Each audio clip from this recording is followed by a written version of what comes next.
This isn't just a history lesson. It's the story of how humanity changed forever. Some videos teach you dates. Others teach you battles. But every once in a while, history reveals something much deeper.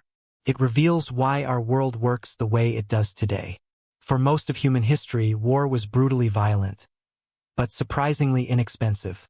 Not morally inexpensive. Logistically inexpensive. Armies were made from ordinary people. Weapons were often the same tools people used in everyday life. Campaigns were short, seasonal, and limited by food, weather, and distance. Kings didn't need complex financial systems to wage war. They needed loyalty, horses, and time. Then everything changed. A single invention transformed not only warfare, but the relationship between money, power, and the state itself.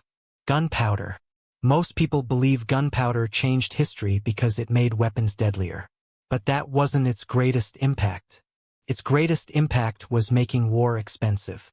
And the moment war became expensive, courage alone was no longer enough. Victory began to belong to those who could afford it. Before gunpowder, Europe was fragmented. Local lords ruled their own lands. Knights provided their own armor. Farmers fought when called and returned home when the harvest arrived. Castles protected territories, and wars rarely lasted long enough to exhaust entire economies. The system had natural limits. No ruler could wage endless war because no ruler possessed endless resources. Then cannons arrived.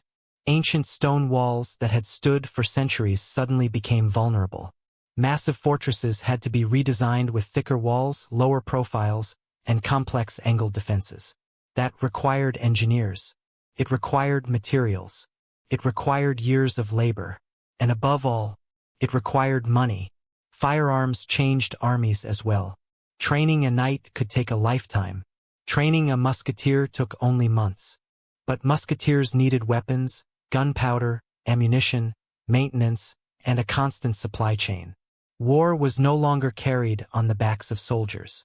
It was carried by the economy behind them. Slowly, temporary armies disappeared. Professional soldiers replaced them.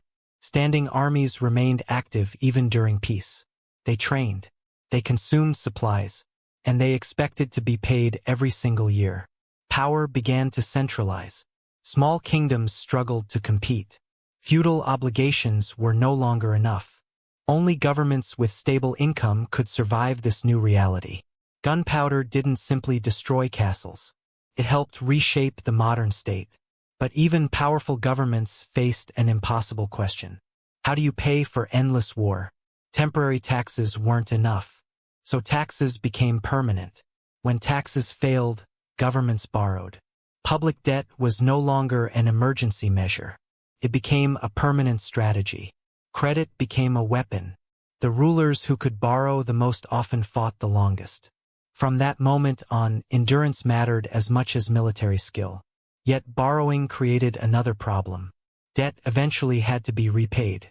That is where inflation quietly entered the story. Instead of demanding everything from citizens today, governments could reduce the value of money over time. The cost of war didn't disappear. It became harder to see. Savings slowly lost purchasing power. Prices quietly climbed. Future generations inherited obligations created by wars they had never witnessed.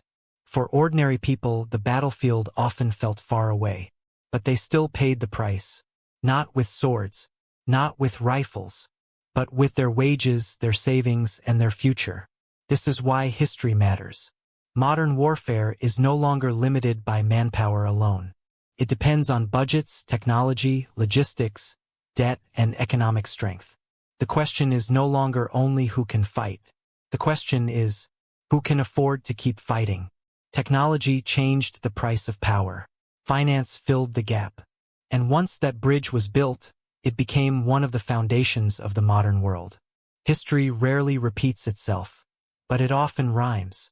And sometimes, the answers to today's questions were written centuries ago.